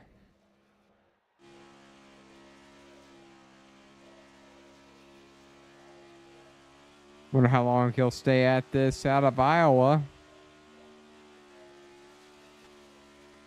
He said, I don't need to bring it back, I'm just going to burn this thing down to the ground. And he sure he does. did. Perhaps that's an inspection thing. It's like the old days of Martin Truex tearing up the rear ends of the Gen 6 car. I thought that was a Johnson thing. I remember specifically the when Junior called it out. That was what I remember. Oh, you're right. I remember that. Yeah, I remember that episode. All right, Dalton Fredericks, welcome to the booth. Congratulations on your victory. It took you about 90 laps to get back to the front. Did you think you could get there? And tell us about the frustrations with David Snook. Yeah, no. Yeah, with David Snook, we were just hard racing. I had a good restart there and wanted to be able to stay right there with him. Unfortunately, that took us both out there. I don't want that for anyone.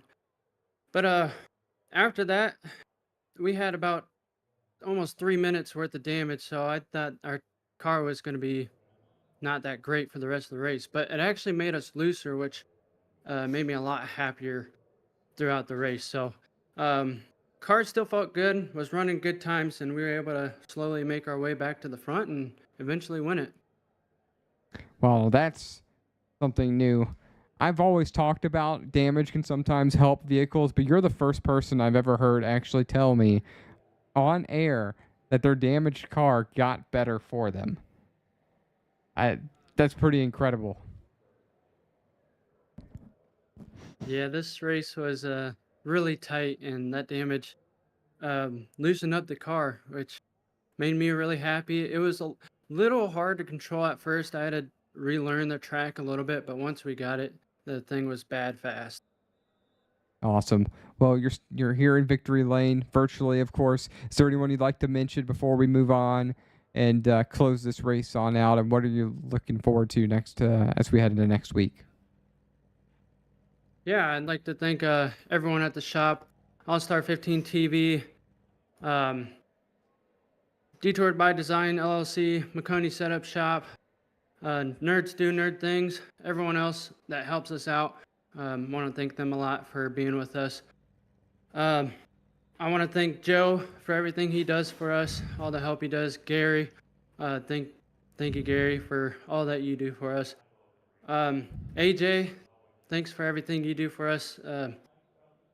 All my teammates, Jacob Jensen, Caleb Lamb, Jake Zito. Great race between all of us. Couldn't be more happier with our team.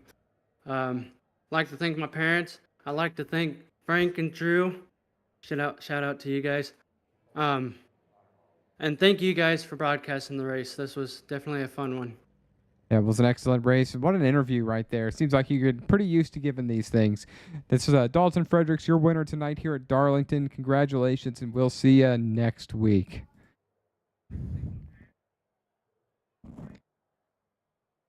Jordan, that's one of the best interviews I think I have ever heard. Yeah, these guys are very professional, not only on the racetrack, but also when we get them up here in the booth and get some talks with them. They're very professional.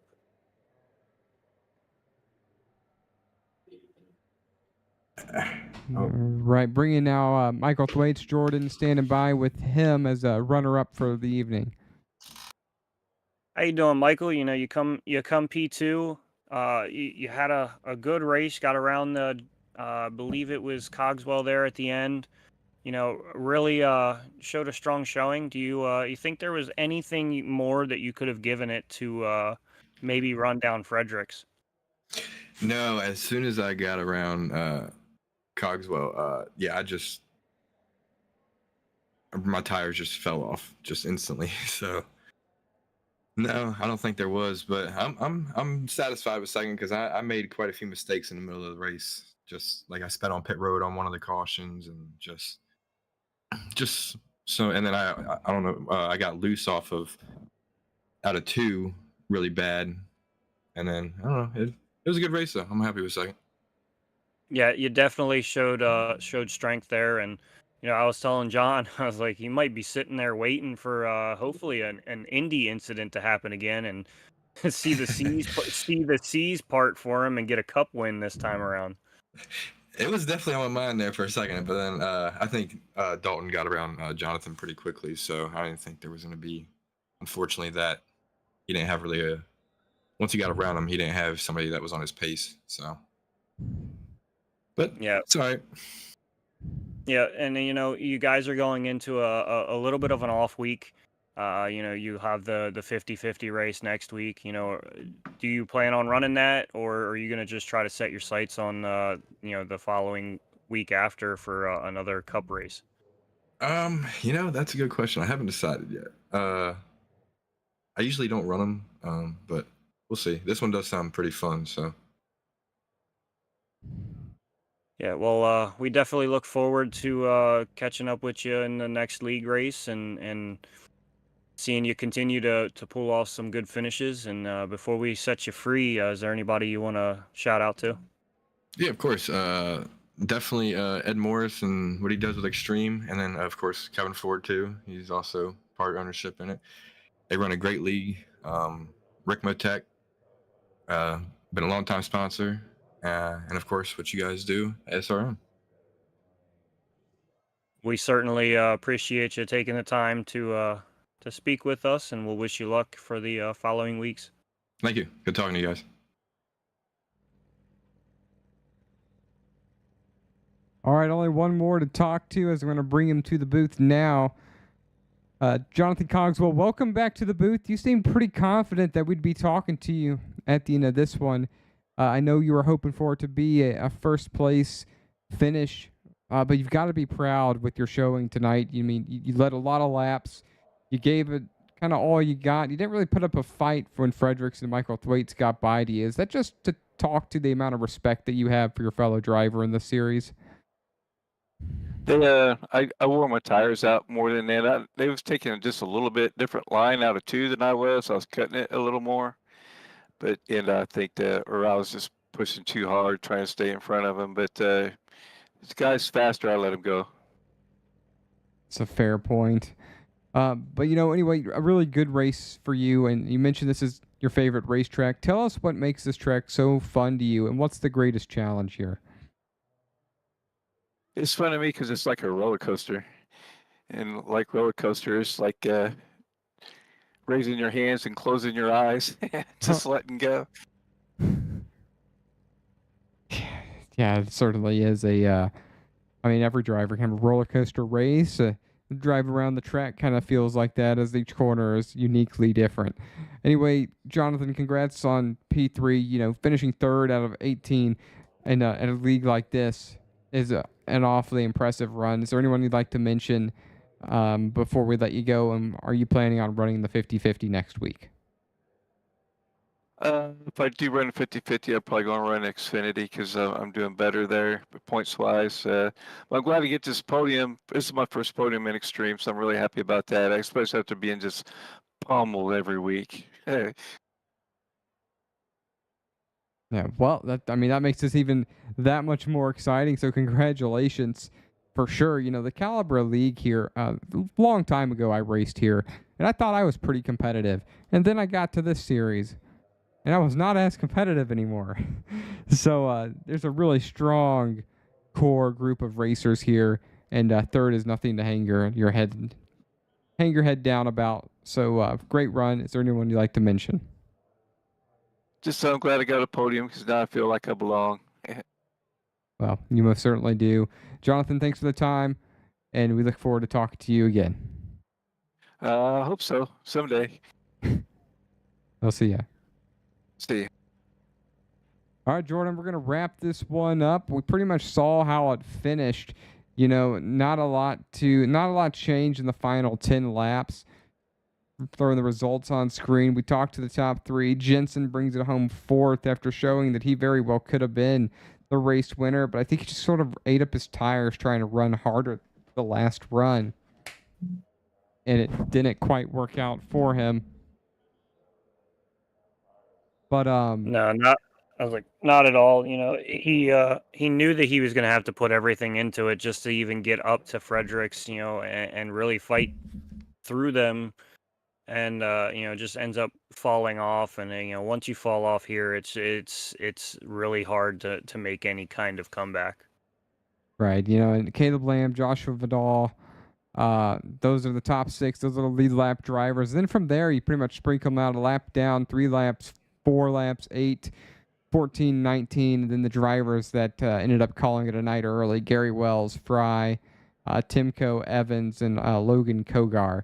You know, 18-car field, really good showing for Darlington here for the Ricmotech Cup Series, brought to you by Ricmotech Sim Racing Gear, Extreme Scoring. Special shout out to Ed Morris Jr., Kevin Ford, and the admin team that makes this series go. And just want to let you know, come on back next in a couple weeks to see these guys again. And we have racing each and every night, aside from Fridays and the occasional Monday for Sim Racing Media. For Jordan Brockle, Jonathan Leach, we can't wait to see you next time. As Tony Trapasso would say, and many of you have heard his voice, ladies and gentlemen, as you walk through life, please do not play in traffic.